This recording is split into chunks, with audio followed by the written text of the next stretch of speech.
To those that know Johnny D from Henry Street Records, okay? Johnny DeMario.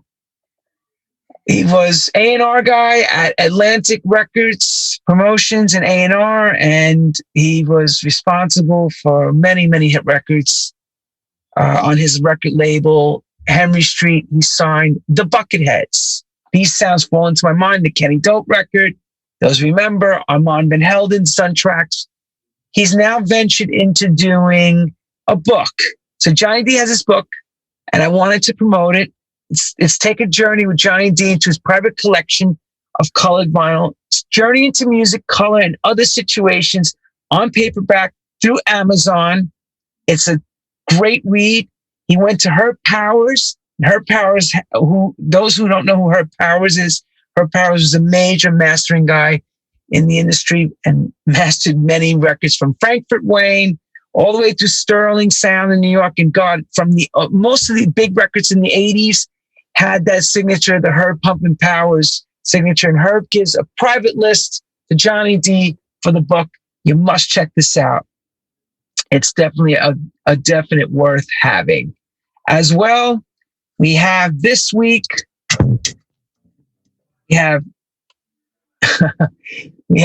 again with Sal Cremona. Let me share that screen. I got to share it for you guys. We have Sal Cremona does his weekly banger podcast. Okay.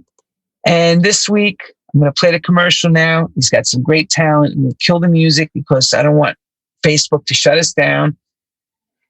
Sal Cremona presents DJ Carlin on the Banger Podcast and Millie Mills Vega, each playing a set this Saturday to House Nation Music on the Banger Podcast. He does it every week, Saturdays on Twitch and hmconair.com/the Banger Podcast. Check this out. Give him some love. He's doing great things and he's helping to keep the DJing alive. So that ends that. And one more thing about Spread Love, and I want to thank all of you.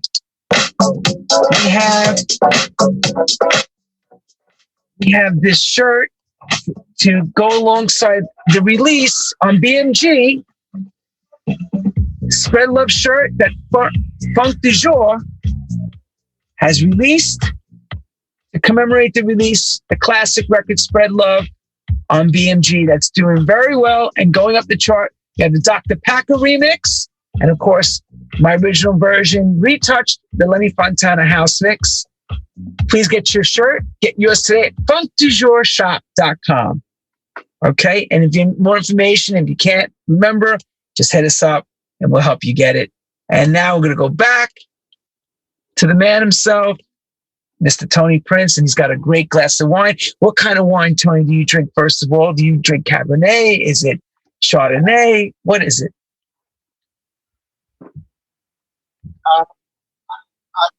I've got a Rosé Provence from the south of France. Salute. I can't. Hey, listen. Did I ever tell you about me and Elvis? No, you can tell us there now. Come back. Come on. There's the Royal Ruler with Elvis. The King of Rock and Roll. Show it. 19. There's another one. There's a color one for you. The Prince with the King. I just thought you'd like to. And also, I told you I used to be a singer with a band. I also had the pleasure of singing with Paul McCartney. Pull it back a little bit. Pull it back. Oh, wow. Look at that. That's me and Paul giving it some. Yeah, I've been good mates of Paul McCartney's for many, many years. Yeah, I've sung with him 3 times, I think. We do a bit of rock and roll together when he does his Buddy Holly week. He promotes Buddy Holly every year. Oh, yeah? I didn't know that. Oh, yeah. He bought his publishing, all Buddy Holly's publishing. So McCartney Productions now owns Buddy Holly songs. And he always wanted to promote Buddy every year. And he chose me as his MC. And he'd often turn up with a group. And I'd go on the mic and say, are there any left-hand bass players here like to sing with me? And he'd climb up on stage with me and we'd rock and roll. Wow.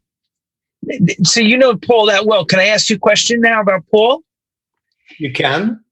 let's see, maybe you can answer this. When Michael Jackson bought the publishing rights to the Beatles, or part of it, I forget. I remember Yoko Ono was involved as well, and they were bidding on it to take it back from Parlophone. Or was it EMI? I don't remember which one it was, but Michael had wound up buying it. Was he angry about that? Did he ever mention it? He never expressed that to me. I'm sure, however, that he was really pissed off. I bet he was. Right? I mean, if it's your product, you would like to own it. And with the money Paul's got, he would have been able to own it. And I think the deal was done without him realizing, and that's what pissed him off, you know. I think, if I remember the story, Yoko Ono said to him, "I am John's wife. They should just give it to me," or something like that. And he just yeah. I don't think story was. I don't remember the story. Something like that. Who knows if that story's even true? You don't know.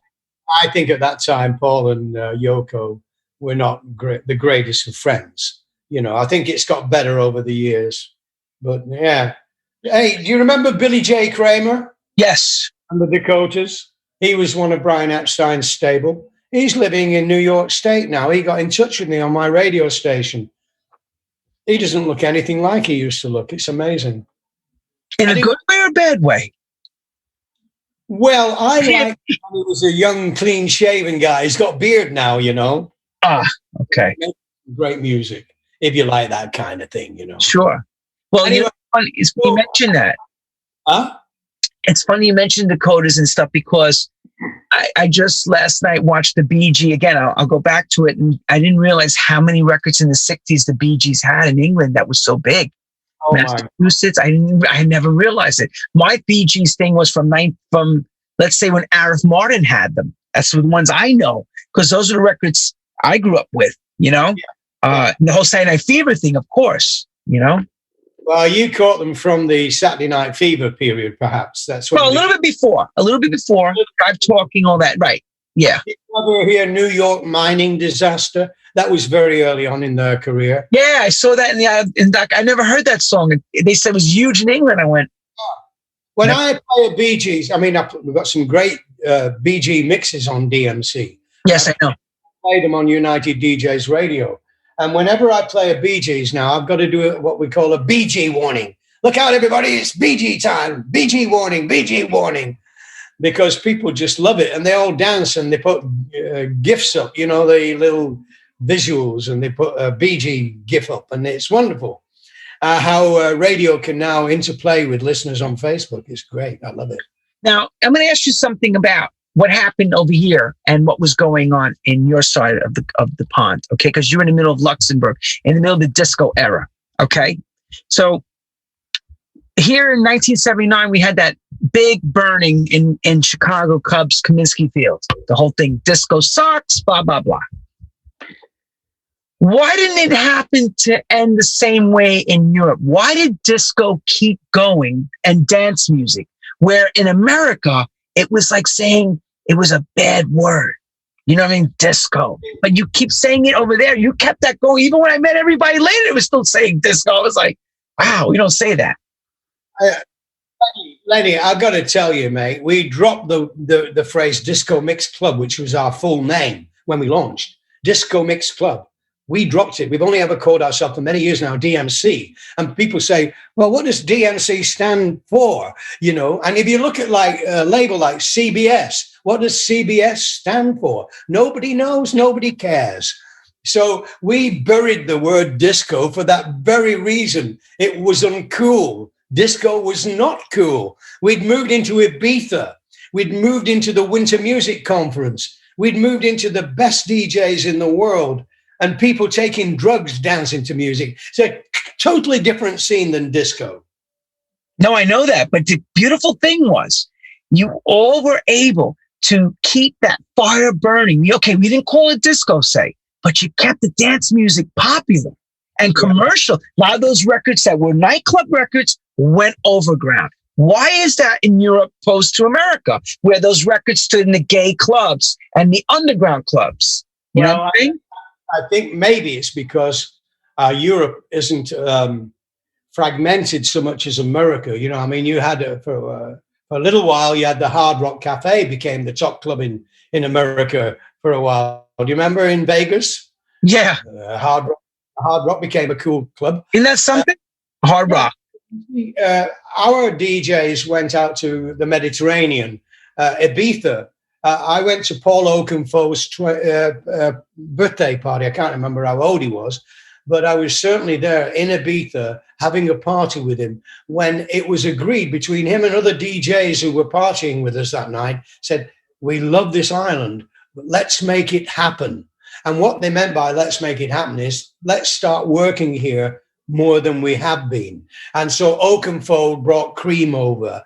Ministry of Sound came over. All these brands came to Ibiza. The big clubs could pay a lot of money for the Oakenfolds of this world. And it just took off. And of course, Ibiza didn't just cater to Brits. Everybody in Europe came to Ibiza. Lots of Americans came to Ibiza because they knew it was the club capital of the world. And that's the great thing about it. And so here you are, you're dancing to Carl Cox in the top club in Ibiza. And he's not saying a bloody word. He's not speaking. He's just playing music. Exactly. Exactly. But, they're all popping pills. Don't kid yourself. They're all in the mood to dance and romance and have fun. And, it was unbridled, that fun in Ibiza. I used to go a lot. My son Daniel went a lot. He still does. He lives in Ibiza. Yeah, I know he's out there now. He's based out there.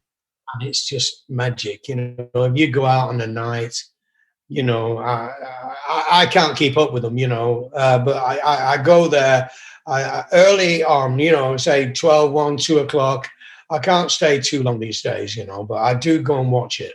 I watch the DJ working and I watch the audience working the dance floor. And I know they've all popped a pill or whatever they do, but they're having incredible times. And that's why Ibiza is so successful. It's a combination of great music, great DJs, and a little bit of help from a pill. Yeah, right. Exactly. A little bit of help of E. Yeah. Excitement. or whatever they have now, Well, I remember Charlie was a big thing too for a long time. The Charlie was a big thing. Don't you think it still is? Now, more so than ever. I think so. I think it's been the last few years I've been playing out these big disco parties. Seems to be the drug of choice these days. I can have a good time without Charlie, Me too. But I understand why some people want it. It just brings out, gets rid of their inhibitions. Yeah, God bless them. By the way, our world champion this year is DJ Skills, who defended his title. He's won 3 times now, just like Craze did. DJ Skills, big up, man. All right, Skills. Where's Skills now? What's internet Skills? Connection? Where does he hail from? Skills? Which town? He's a French dude, man. But is he Parisian? Or is he from outside Paris? He's from outside. I can't remember what town he's from. But we have JFB in second place, runner-up this year. He's UK. He's absolutely brilliant. And then we have, in third place, K Swiss from New Zealand. That's how global this event is now. So my message to all the DJs in America is enter next year. We'll probably do it online again because I don't think COVID's going away next year. No. Live events again. So we're secure. We can still do this thing. You got to do it. You got to do it. You can't stop it. I had Michael Gray on. Michael Gray, part of Full Intention. Mike Gray worked for me for years. That's exactly. We're going to go there for a minute. And Michael had said some wonderful things about you. And he said, I was fortunate enough to work under Tony's direction. Can you share that time having Michael? Something? DMC attracted musicians, guys who were out there doing DJing, but they had music in their soul. And Mike Gray and John Perney had a partner called John Pern. Became Intention. Very, very creative. In actual fact, Mike Gray has got a remix of MacArthur Park out. I'm playing that on my radio show these days. It's absolutely brilliant. Mike Gray, MacArthur Park. Yes.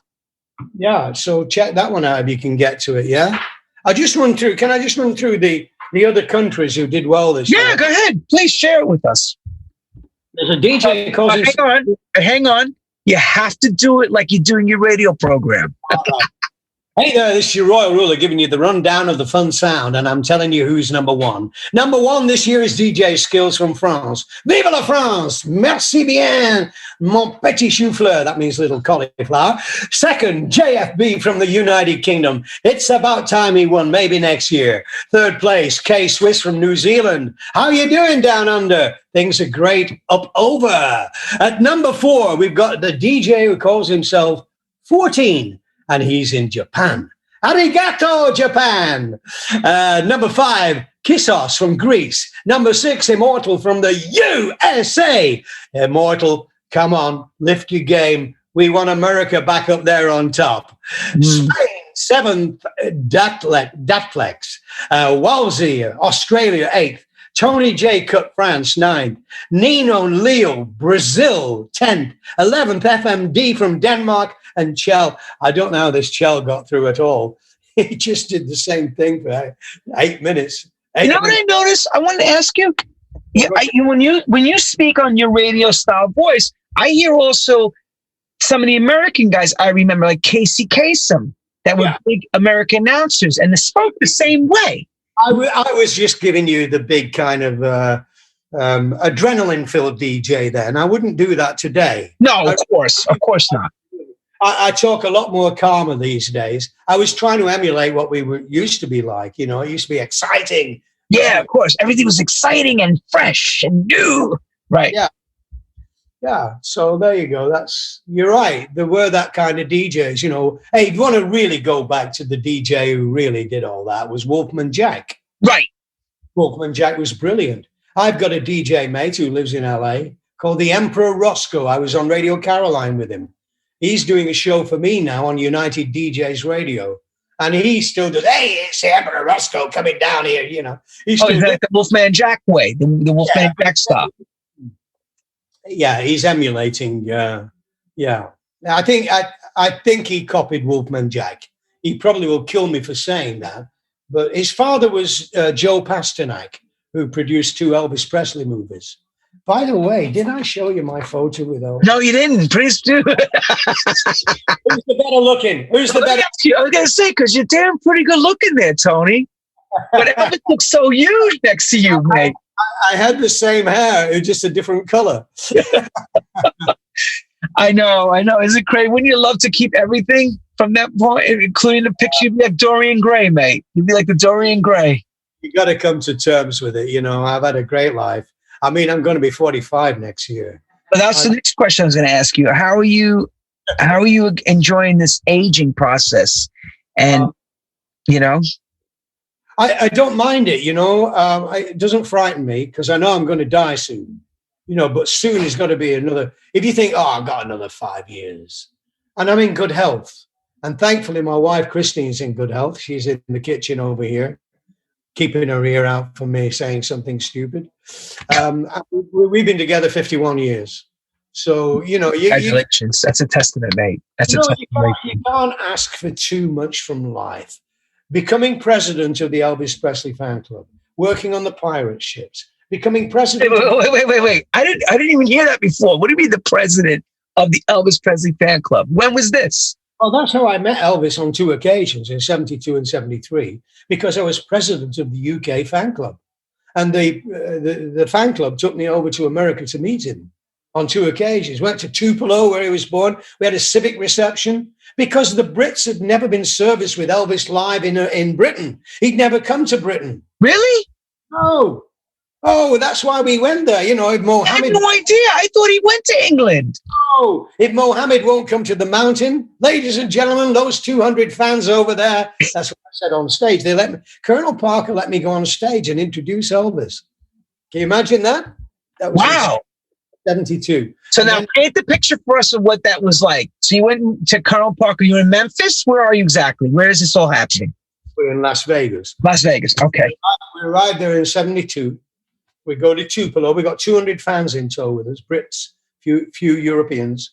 And Todd Slaughter was the fan club secretary. He ran the whole thing. We were great mates. And he invited me over. So as a Radio Luxembourg DJ, I went over there. And Colonel Parker was impressed. First time he'd ever seen Brits come to Las Vegas. It was then called the Hilton Hotel where Elvis had his show. And Todd and I went to see the Colonel in his office.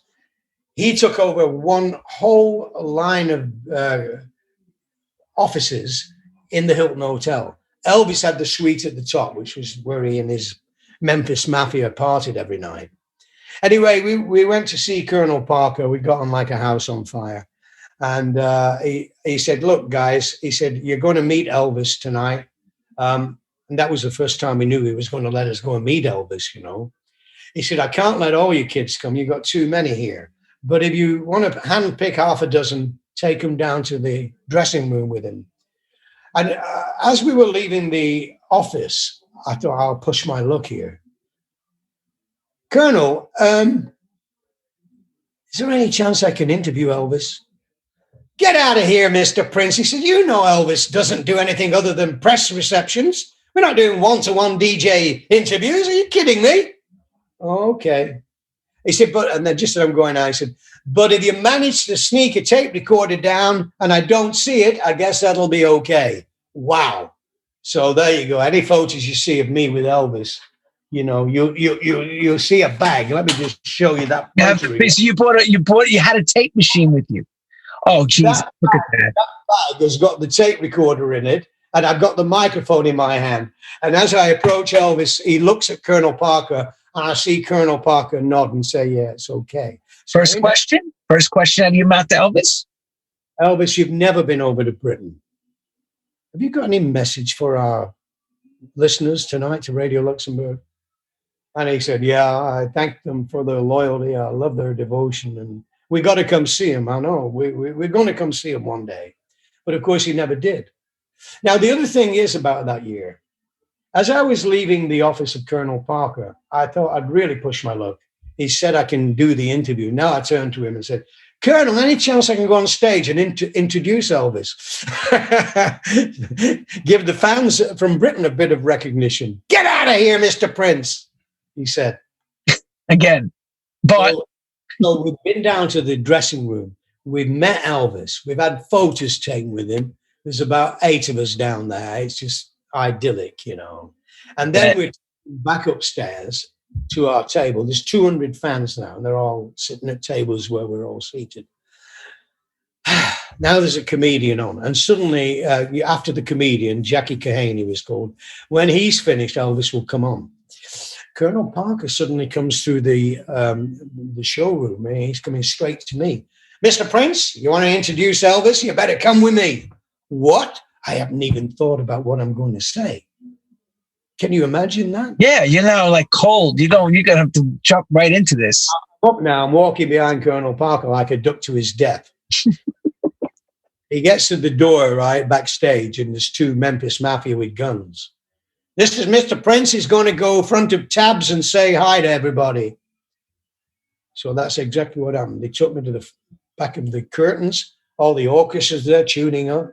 You've got the girls ready. Everybody's ready to bring Elvis on. They opened the drapes, pushed me through. I'm now standing in front of the microphone, and I've got 1,000 people who've paid a lot of money to see Elvis. And they clap me even before I say anything. They just, American audiences are so polite, you know. So, yeah, I addressed the microphone. I told them who the 200 fans were. If Mohammed won't come to the mountain, that's a British mountain, ladies and gentlemen.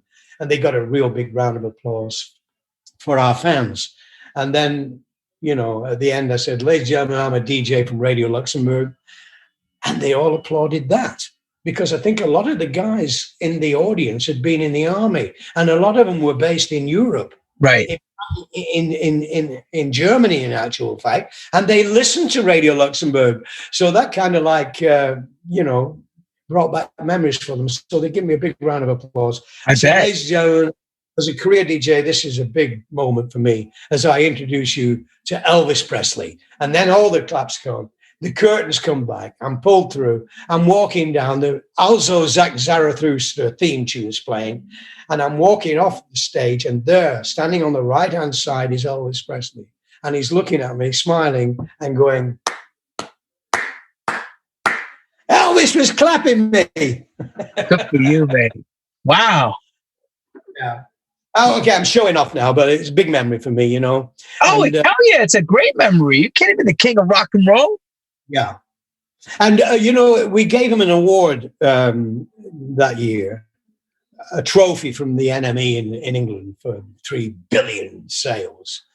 And a couple of years later, there was a book came out, and it was a really beautiful book on different rooms in Gracelands. And he came to the trophy room, and there, the photograph, I've still got 2 of the books here. There's a photograph of all the trophies on the wall. And there's this silver one from the NME that we gave him there. And right next to the photo is a photo of me and Todd. It's not this one, it's me and Todd Slaughter standing next to Elvis. So when I was a kid, I had Elvis on my wall in Oldham, Lancashire. As a 15-year-old kid, right. I had Elvis on my wall. Now I'm on Elvis's wall. Did you ever project that would ever happen? Did you ever dream that? You would never, right? You wouldn't even think you'd meet him. You wouldn't think you'd meet him. But it was a sensational event, followed by the next year. Tell you a story now. Can I tell you a story? Sure, please do. We went back the next year, and I took Christine, my wife, who was standing over there being very quiet. I took her as well. She looked absolutely gorgeous. And after the show, right, we'd been down to see Elvis. Christine came. There's a wonderful photo of her pouting because she didn't like the Memphis Mafia's guns who showed her downstairs. That's a wonderful photograph. But after the show, I'm standing there talking to Todd and a couple of guys. Christine's standing a few yards away talking to some of the fans. And suddenly, the fans come running towards me. I've seen Joe Esposito, who was Elvis's best man, come out and speak to Christine. And then suddenly he disappears, and these girls come running over to me. Tony, Christine's just turned down Elvis. What? She comes over to me, Christine. I said, what do you mean you've turned down Elvis? He just invited me up to the suite to a party with Elvis. I said, why didn't you go? You imagine that, allowing your wife to go. Yeah. She did the right thing. Good on her. No regrets. Have you, darling? No regrets. No regrets. She's over there. Oh my God. Tell me the worst situation you had to deal with some of these artists. Like one of the worst that you go, oh my God. You don't have to mention a name. Like we just said, you really had a different, the framework in your mind was different than what they came and presented. Ooh, that is a hard one. My DJs on radio have got PR at the forefront of their activities, and you would never fall out with an artist. And I can't really ever remember doing that. I can remember Queen, Freddie Mercury, and all the boys coming out to Luxembourg. And as I mentioned to you earlier, they have to stay the night because there's no flight back. And so we partied. We went out for a meal, went to a club. And then one of my colleagues, Mark Wesley, invited them to come to his apartment to have a nightcap. And they brought along their album. Which one? It was their first one. The first one. Okay. Yeah. And I was bigging up a band called Sweet, Blockbuster, Teenage Rampage. And I said, hey, listen, have a listen to this album. And I put the Sweet album on the turntable. And they were very polite. Oh, Freddie said, that's great. Do you want to hear our album now? So they put their album on. I felt so small because it was so different than anything you'd ever heard before. You knew there was something phenomenal happening, So that was a nice memory as well. Queen launching themselves and doing PR in Luxembourg. Neil Sedaka, he was an old rock and roller. Christine and I had a picnic with him outside the Holiday Inn one summer day with his wife and kid, Little memories like that, so many memories. I got a call one day from the Holiday Inn while I was on the radio. Mr. Prince, I'm listening to you here. My name's Jim DeKnight. Do you know me? I said, no, Jim, I don't. Should I? He said, I wrote Rock Around the Clock. Yeah. Okay. Getting a taxi. Haley in the comments? Is that Haley in the comments? Right? What? Ellie in the Comets? It was Rock Around the Clock? Bill Haley. In the Comets, yeah. That was that was the start of rock and roll, really, the Rock Around the Clock track.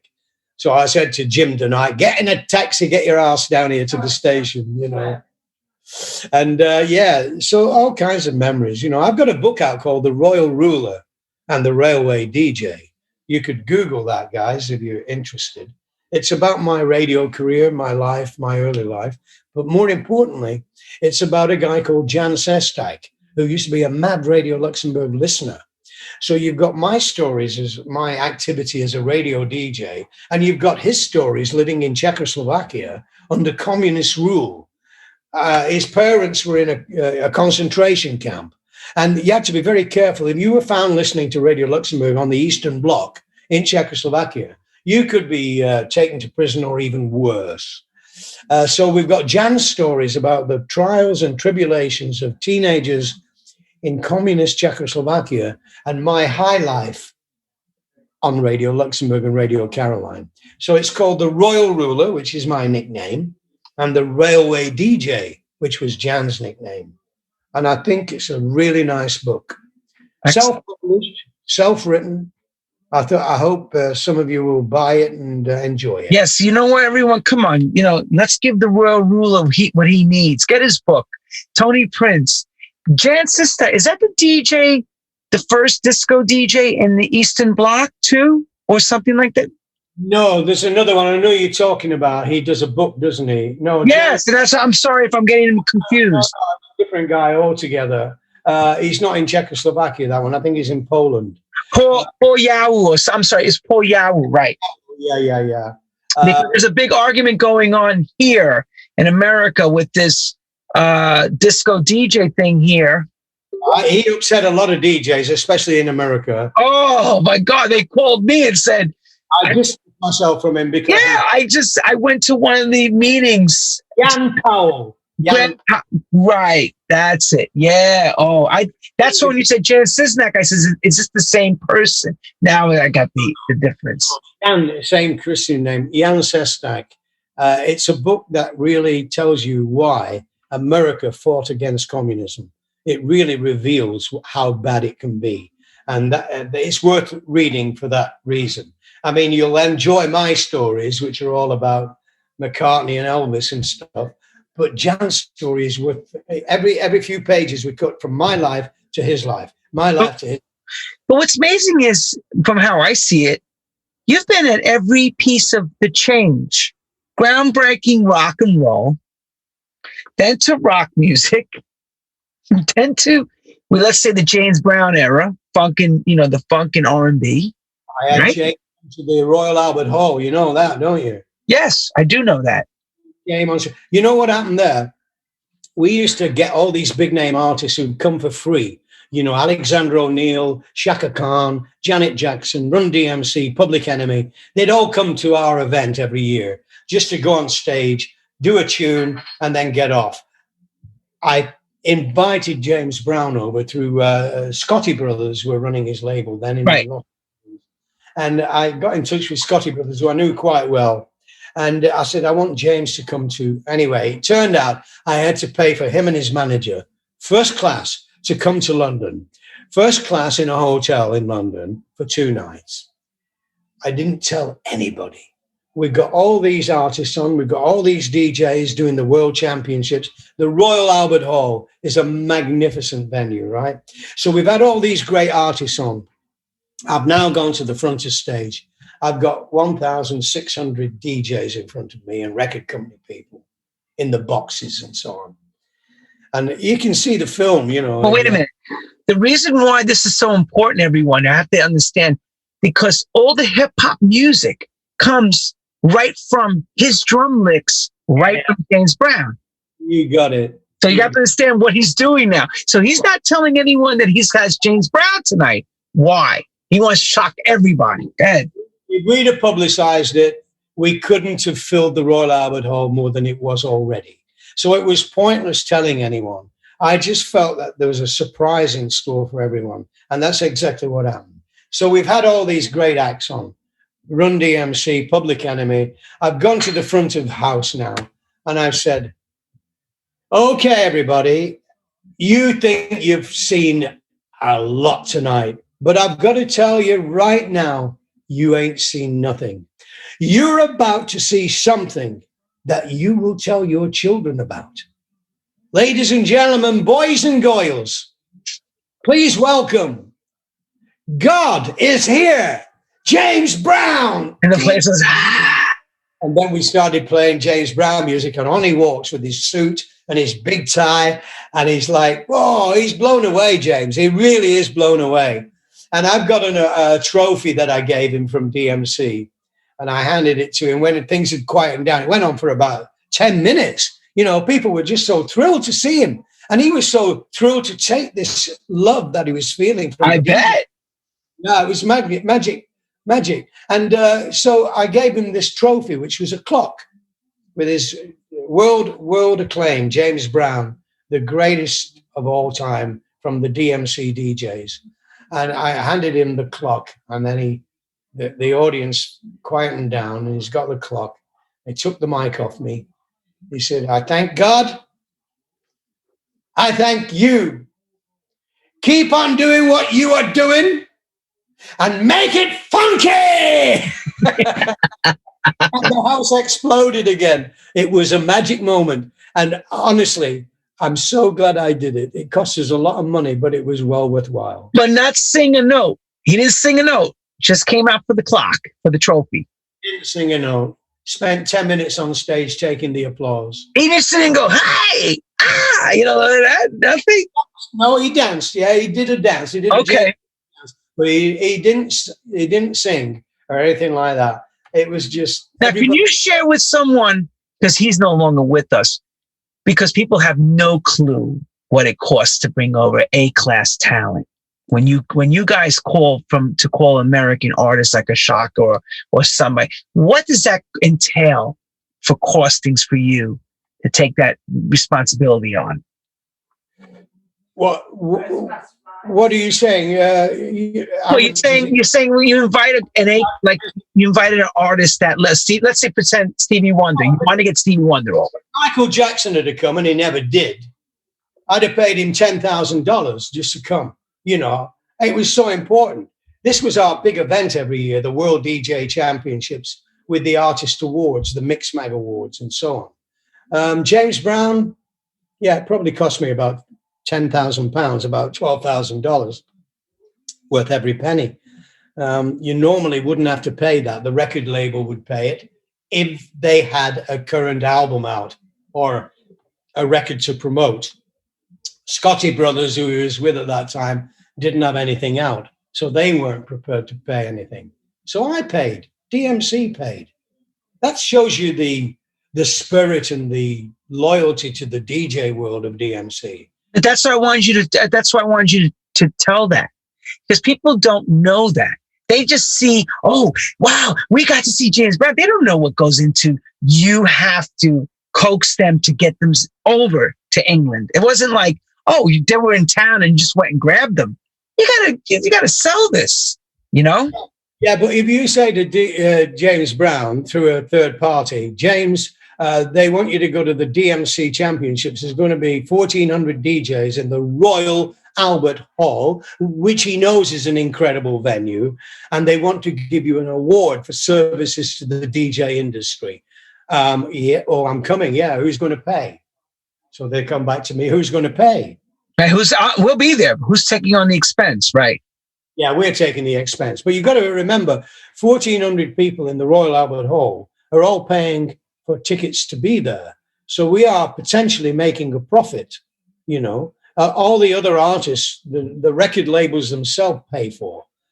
Do you know what? I've got to tell you, we're thinking next year, because we're online, we'll do the DMC Awards again, but we'll do it all online. Virtual? Yeah. Maybe I'll get you to MC and introduce all the great American acts. Oh, I'd love to. Are you kidding? I'd be honored. It's not my first time. It wouldn't be my first. I've done it before. I've given presentation awards to other guys over the years. But yes, no, that'd be awesome. I mean, look, you know, Mixmag, DMC, these are benchmarks, mate. You know, you lay down a lot of ground with that stuff. There's not like it's not like saying it's a Mickey Mouse operation. These things are still being spoken about today. I mean, we've still got branches in 30 countries around the world who all run DMC's interests in those countries, Who took over the Mixmag magazine from you? A company called EMAP Metro, big company. I mean, they were fighting for it against IPC, another big publishing house. How much did they pay, Christine? It was a lot of money. It went about £7 million. They bought the magazine for £7 million, which I think then in those days was about $9 million. Yeah, it's a lot. $7 million, $2. Yeah, a little more than that. $12 million. I couldn't retire then, though. I had to carry on. We had a company. We only sold a magazine. We didn't sell the World Championships. We didn't sell the DMC DJ Club, where we send remixes to DJs. We had to carry on, and we had a family running it. My company's run by a family. My son runs Ibiza. We've got like Christine, who's the managing director. And you've got Susan, her sister-in-law, who is the general manager, and Tony Sr., who does dispatch. He's a nephew. Sally, who runs the DMCs now. She's also a niece. So it's a family organization, And so I've got a real commitment to keep it going, I think so. I think you got a lot of employees. You got a lot of mouths going there, a lot of money to be made. Yeah. So now that goes. DMC still is in your hands. The mixing operation still going. Where are we at now in the timeline? Yeah, he needs more wine, Christine, please. I'll tell you what, would you? Christine's just getting me a glass of rosé out of the fridge. Christine. Yeah, love. Yeah. Chateau 47, everyone. He's pulling out the special bottle for tonight. Chateau 47. So where are you at now? Where are you at now on the timeline of things that you want to accomplish? And because we know what you've done, it's a matter of now where are you at? Where are you going? You'll be the first person to know this. We're going to start DMC Radio. Oh, really? Congrats. Congratulations. Already got United DJs for the older brigade. We're now going to start DMC Radio for today's cool DJs. It's going to be completely mixed. There's not going to be not many DJs. It's going to be all about great mixing, the kind of music you'd hear if you went to Ibiza. We're very excited about it. It's something that somebody said to me a few months ago, what the hell haven't you started a DMC radio? And I thought about that. I thought, yeah, maybe I've been a bit too busy. But we're going to find room for it and should be launching real soon. Well, I'll give you a little bit of something that's been going on around you. Cheers. Up until and Merry Christmas, because we're coming out to Christmas moment. Lenny Fontana. Oh, well, you see, Johnny Fontana is the guy from The Godfather who never got that part that Sinatra played. The mate who had a record or two out back in the Manchester days. Fontana, yes, I know the name. Fontana. Yeah. Wayne Fontana. You know, many people ask me, are you related to Wayne Fontana, the Mindbender? I says, no, I'm not related to Wayne Fontana. But I know all about it. It's been asked me many times. Okay, there you go. DMC radio.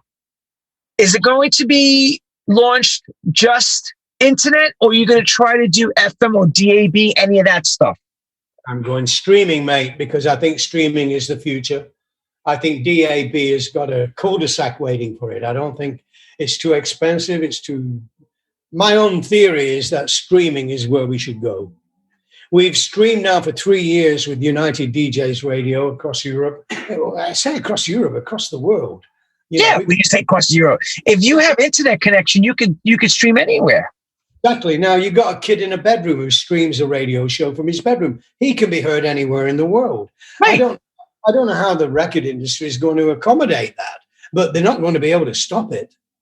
So let's get on board. Let's have fun. Well, I was going to say to you was,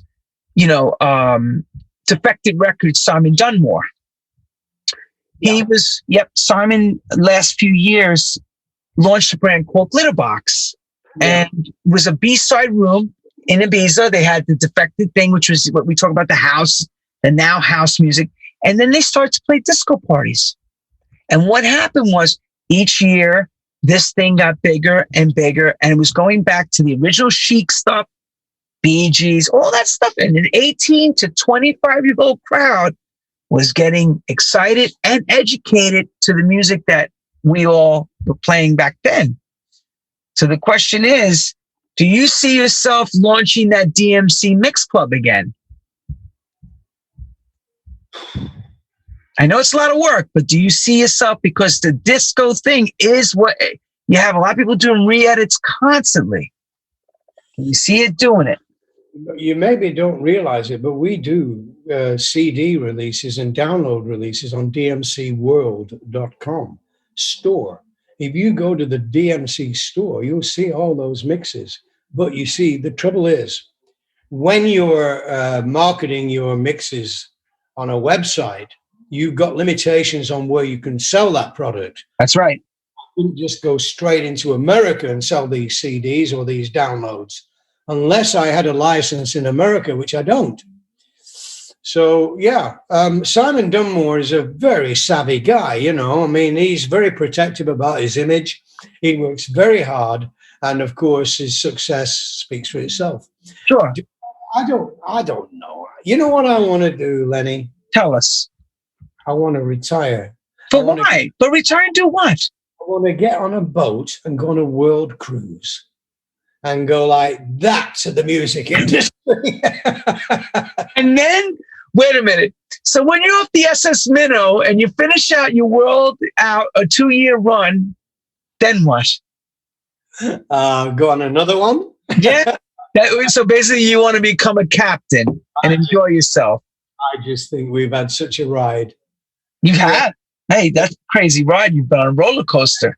You expect me to go back to the disco days.